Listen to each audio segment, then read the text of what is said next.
E eu começo o programa, como te adiantei, com um assunto que, por vezes, pode parecer delicado, mas muito necessário. Na última quarta-feira, o Brasil ficou chocado com a tragédia da Escola Estadual Raul Brasil, no município de Suzano.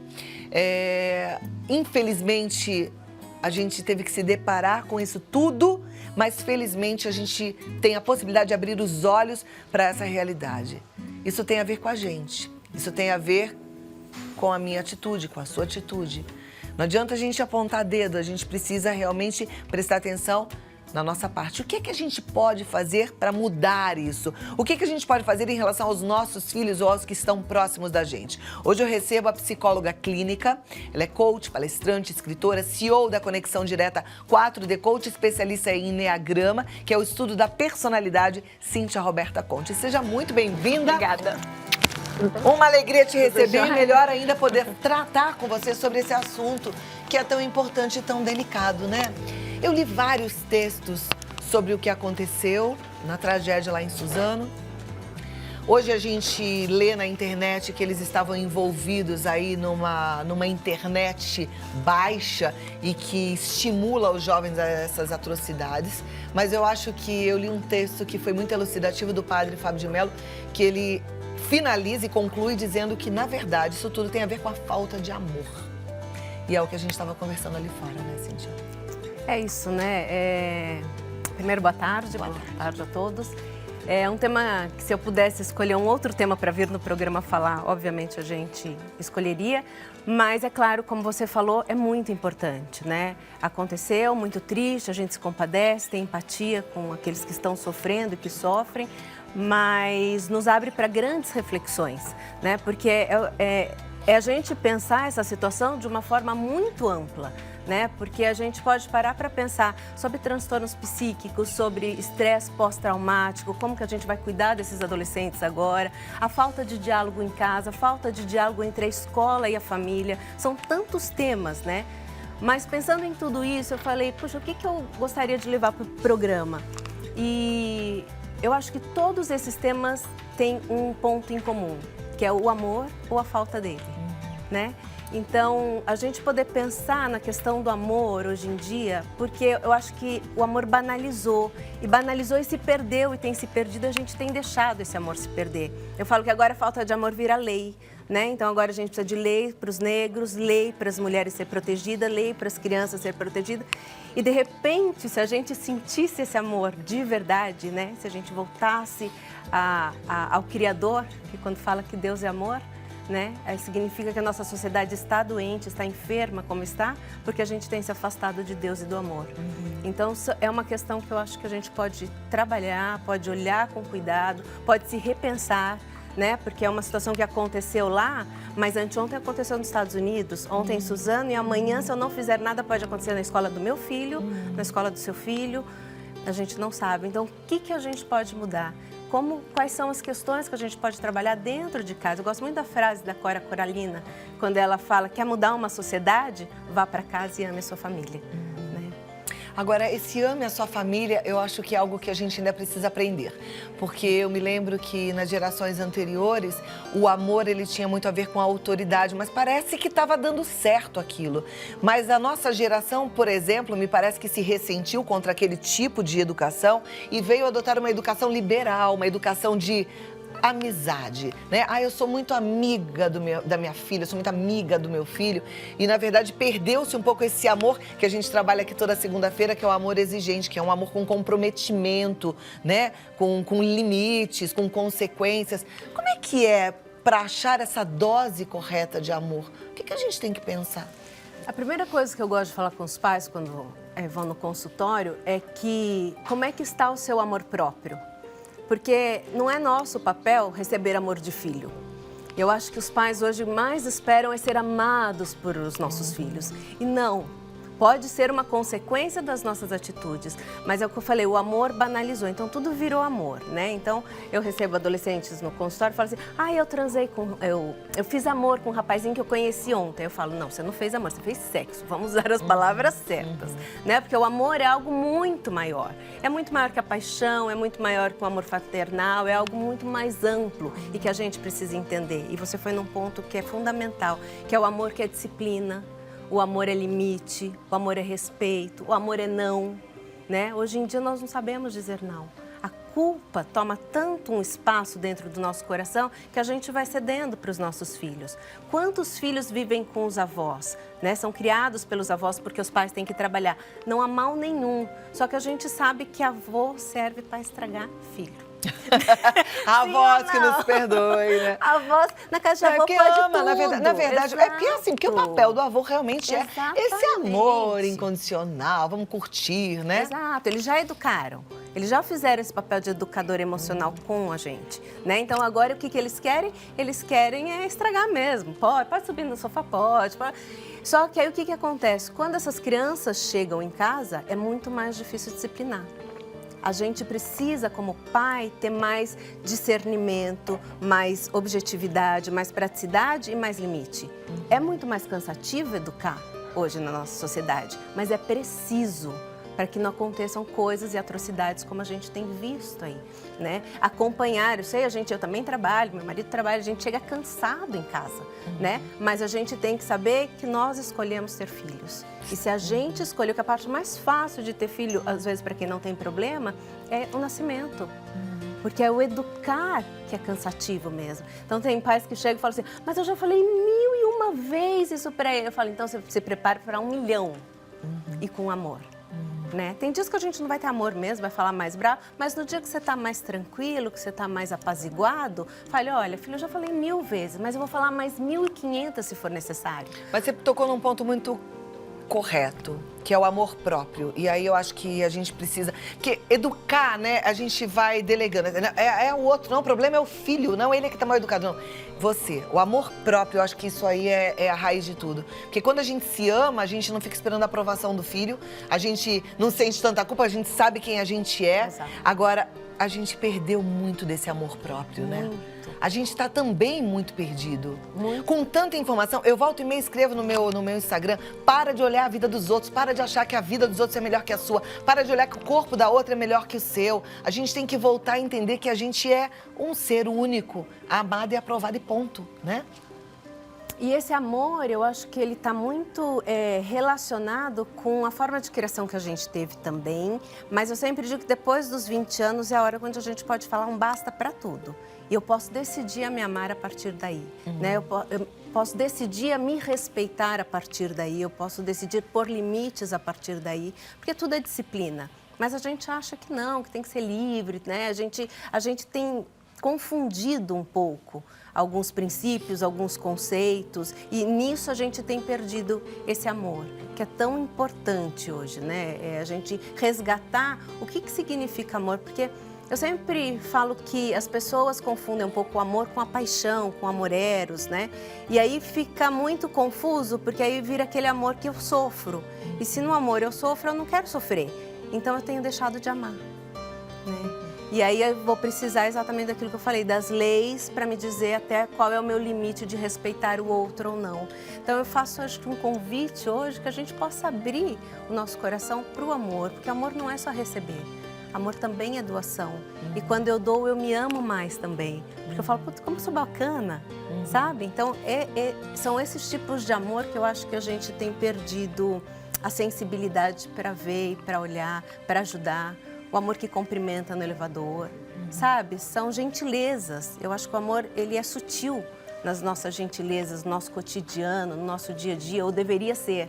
E a gente tem perdido isso, né? A gente está tão preocupado em ganhar dinheiro que a gente tem se distanciado das coisas emocionais. A gente está preocupado com o efêmero e a gente esquece das coisas eternas. Isso é algo que a gente precisa pensar. Em termos práticos, porque tem muito pai nessa hora pensando assim, como é que eu explico isso para o meu filho? E deve ter muito filho preocupado e amedrontado até em relação a ir para a escola, de pensar, e se isso acontecer na minha escola? Né? Como é que a gente age nessa hora? Eu acho que uma outra forma de amor, que também a gente tem perdido, é o diálogo. Né? Falar das coisas de uma forma muito aberta e transparente. Os meus filhos também vieram com essa preocupação, né?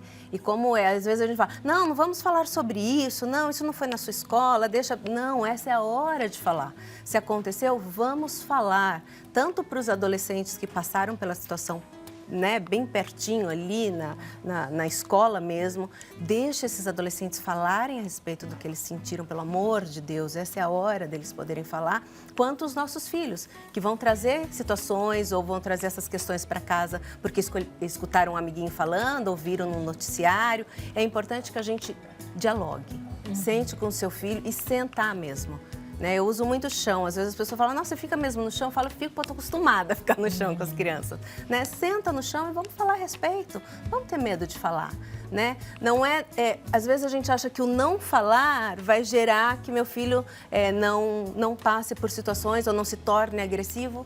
E não é exatamente o contrário. É falando a respeito que a gente pode criar neles a reflexão e é a reflexão que faz com que ele possa decidir de uma forma mais livre o que ele quer para a vida dele. Perfeito.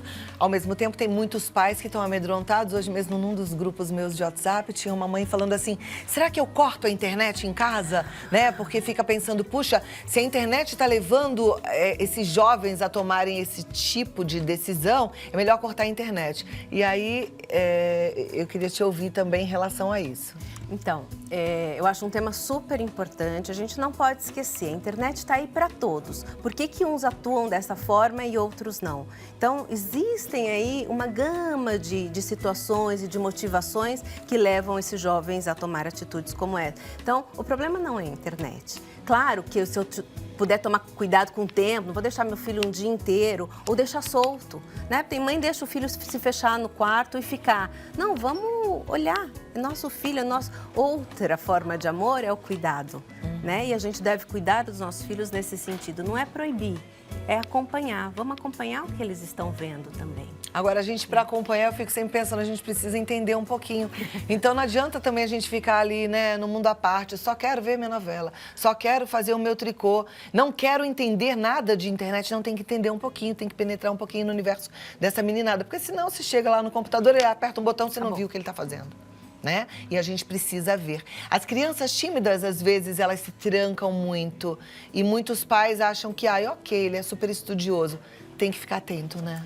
Eu acho que todos os comportamentos que nos chamam a atenção em casa, a gente pode abrir um pouquinho os olhos. Tanto a timidez, como aquele que é muito extrovertido, né? Porque sempre tem um motivo pelo qual os nossos filhos assumem algum tipo de personalidade. Então, a gente poder estar atento para isso eu gosto muito de olhar a família hoje, as crianças e o ser humano através do Enneagrama, né? Que são os 9 tipos de personalidade, enfim, de uma forma muito mais profunda, mas que a gente possa entender como é que essa criança atua, como é que essa criança funciona, porque às vezes também ser muito extrovertido também pode ser um traço de alguma coisa que não está legal, ou ele está precisando chamar atenção.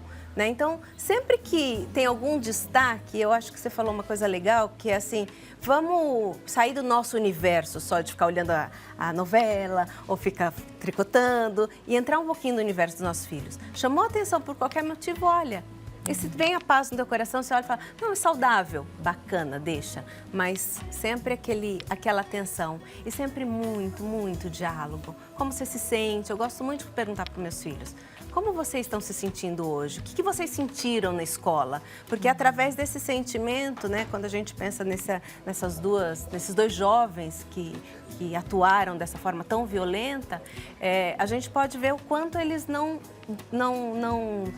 olhavam e não lidavam com os próprios sentimentos. Aí sai através da agressividade, sai através de uma série de conteúdos psíquicos inconscientes que nos assusta, né, demais. Então, aprender a lidar, deixar a criança ter raiva é muito importante, né? Às vezes, nossos filhos têm raiva mesmo, a gente também tem, né? Por que a gente não dá o direito deles terem?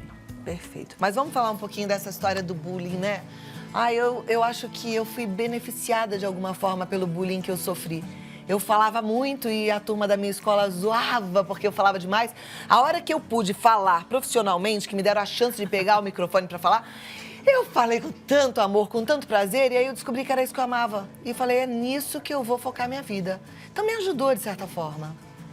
Também sofri bullying. Também sofreu bullying? Também. Eu era gordinha, né? Eu era. Olha lá! Então, e eu acho que essa experiência pode nos fortalecer ou pode não.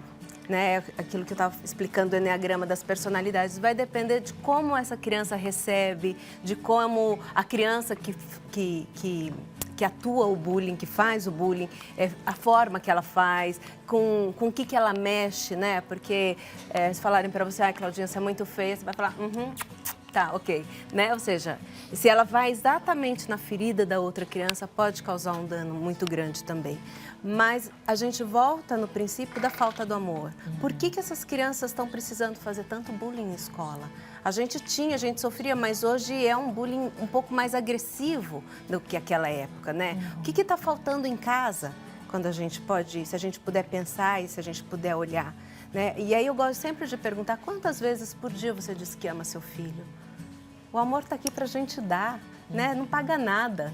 É diferente de um presente que você tem que trabalhar um monte para comprar para o teu filho, e é o que os pais mais fazem hoje. O amor está aqui de graça, é um abraço, um sorriso, um beijo, um pegar no colo. Isso aí não custa nada e faz tanta diferença para uma criança, porque a criança vê um mundo completamente distinto da forma que a gente vê. Então, a gente precisa estar mais aberta para o amor, sabe? E também parar de exagerar, que é o que eu falo. A gente virou uma sociedade de mimimi porque nos falta amor. Aí a gente precisa de regras, de leis, de uma série de coisas, porque, na verdade, o que falta realmente é a gente dar, que é de graça. Isso aí. E da mesma forma que eu falo, da mesma forma que ele, né? Que Deus colocou o amor no nosso coração, para a gente não ficar com aquele medo, não vou amar porque eu vou sofrer, Ele também colocou dentro de nós, que é o que você falou, força, coragem, garra, para a gente poder reverter essa situação de muitas adversidades que a gente vai passar na vida. Perfeito. Vamos seguindo, aprendendo sempre. Obrigada, gostei, viu? Olha, primeira pergunta, ela é professora e ela diz, estou com medo de dar aulas, entrei em pânico. É a Maria José, ela é lá de Brasília. Maria José, é normal, né? E aí eu acho que a gente pega um pouquinho da linha do estresse pós-traumático, que é aquela sensação que nos gera pânico, ansiedade, sofrimento, medos de algo que a gente viu e começa a recordar. Porque isso é um movimento que a mente faz sem a gente perceber. Ou seja, eu não quero pensar na situação, mas eu estou aqui, me vem a imagem que eu vi da escola, ou enfim. Então, se afasta um pouquinho dessa realidade, dos vídeos que também a televisão, ou seja, a internet começa a bombar, se afasta um pouquinho, retorna à tua essência de qual é o teu papel dentro da escola, o que você quer fazer ali, conversa muito com os teus alunos, porque vai fazer bem para você e para as crianças também, os adolescentes, enfim. Perfeito. Vamos lá, Maria José? Você tem um propósito para cumprir. Vamos com força e coragem. Próxima telespectadora, ela diz, boa tarde, Cláudia, meu irmão tem 15 anos, está tendo comportamento agressivo de maneira verbal e física. Ele também está na fase de fazer coisas escondidas, como, por exemplo, o uso de bebidas alcoólicas. Meus pais já conversaram com ele de forma tranquila e cautelosa, já levaram algumas vezes à terapia, mas ele vem repetindo esse comportamento. O que poderia ser? Continuar, como eu falei, né? 1000 vezes. Já falei 1000 vezes para o meu filho. Fale 5.000, 1 milhão de vezes. Então, o diálogo, ele tem que continuar e permanecer dentro dessa família. Saber que adolescente tem, sim, uma fase difícil, né? Mas ter esse olhar diferenciado. Ele vai à terapia ou ele está passando por um processo terapêutico? Que é diferente. Às vezes, as pessoas levam para a terapia, faz 2, 3 sessões, não resolve. Né? Então, a gente poder ter esse entendimento, essa compreensão de que terapia é um processo que tem começo, meio e fim, é muito importante também, né? Mas sempre é o caminho do diálogo, tentar dialogar e amar. É difícil amar, às vezes, um adolescente agressivo, é difícil, mas é fundamental para que ele possa se recuperar também. Perfeito. E linda a sua participação como irmã, essa preocupação com seu irmão. Parabéns, viu? Próxima é da Melissa Miranda. Um beijo, Melissa. Ela pergunta, alguns pais têm medo de participar, de saber da vida dos filhos, pois existe o medo de encontrar alguma coisa errada e não saberem o que fazer com o ocorrido. É isso? É isso. A gente vê muito, né? Não tenha medo. Né? Eu acho que tudo que a gente descobre, que a gente encontra, a gente vai ter força para lidar com aquilo. A gente pode buscar ajudas fora. Hoje, a gente tem muito mais conhecimento de situações, então ir a fundo numa situação vai preservar você de um futuro muito pior. Porque às vezes a gente vai fugindo e quando vê a situação está muito pior. Às vezes uma droga, uma bebida, né? Se eu olhar no começo e encarar aquilo diferente como pai, como responsável desse adolescente, vai me evitar problemas maiores futuros. Agora, isso tem a ver um pouquinho com o nosso amor próprio, né?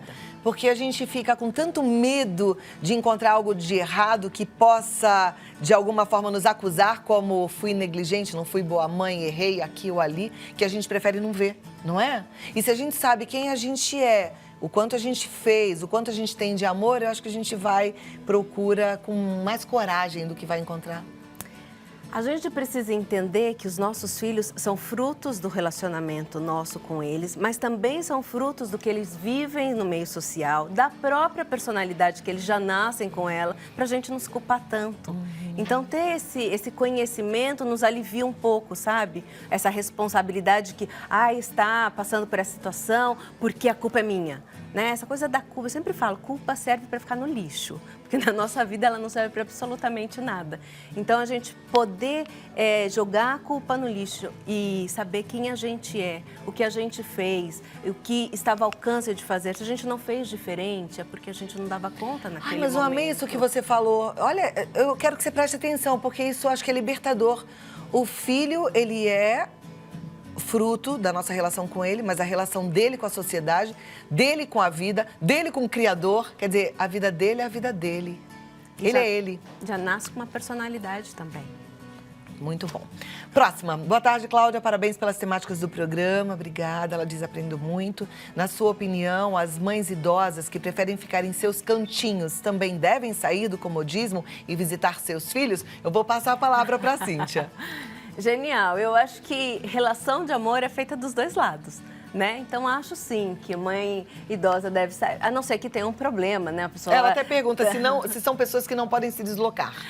Aí já fica um pouquinho mais complicado, né? Aí a gente pode se deslocar por elas. Mas se elas têm essa possibilidade, porque tem pessoas que não podem se deslocar tanto, mas que tudo bem, né? Tem ajudadores, gostam de sair de casa. Agora, precisa entender um pouquinho mais essa questão, assim. Mas eu sempre parto do princípio de que qualquer relação de amor tem que ser dos dois lados. Eu dou e eu recebo. E se não for assim, questione. Perfeito. E aí também ter uma franqueza, porque às vezes as mães ficam assim, não vou porque vou incomodar, e de repente o filho está querendo essa visita, às vezes está precisando de uma ajuda, né? A gente ter espaço aí para o diálogo, não só quando é pequenininho, mas a vida toda. A vida inteira, a vida inteira. Muito bom. Estamos chegando ao fim, mas eu queria te dar aí mais uns minutinhos para você falar sobre o tema, deixar uma palavra final para todo mundo que hoje, de repente, está angustiado com o que aconteceu, mas também eu penso que isso levanta aí brecha para todo mundo poder abrir o coração e até revisitar algumas tristezas, alguns lutos, né, perdas, e tem gente com lutos recentes também, independente do acontecimento agora. Eu acho que eu vou terminar com aquela frase que eu disse, que eu acho que é importante a gente realmente pensar e ter essa certeza. Se Deus colocou o amor no teu coração, Ele vai te dar a força, a coragem e a garra necessária para sair de qualquer tipo de situação. Seja só verdadeira com você mesmo, né? A gente não pode fugir das situações, fugir da dor, fugir do sofrimento. Encare de uma forma verdadeira. Olhar para esse sentimento de uma forma real e verdadeira. Nossa, como é libertador. Chorar as nossas dores é muito importante, é libertador. Então, que a gente possa fazer isso, oferecer escuta para aquele que sofre, né? Porque às vezes quem sofre necessita falar e às vezes não tem espaço, não consegue encontrar. Porque hoje em dia a gente fala tanto, não, você fala do seu problema, eu falo do meu, né? Então, buscar às vezes uma ajuda de um terapeuta que possa fazer uma escuta genuína ajuda muito também. Muito bom. Passar o contato da Cíntia, quero que você acompanhe no Facebook, é Cíntia Roberta Conte, é Cíntia com THY, tá? Cíntia Roberta Conte, no Instagram, Roberta Conte Psicoach. Tá escrito aí para você copiar, Roberta Conte Psicoach. Telefone WhatsApp 11 9 45 39 91 82. Um ótimo final de semana, muito obrigada. E até a próxima. Até a próxima. Sempre bom receber gente inteligente, sensível. Sempre bom falar do coração, poder tratar desses assuntos, lembrando da fonte do amor, aquele que nos acompanha o tempo todo, que nos alimenta, que nos protege, né?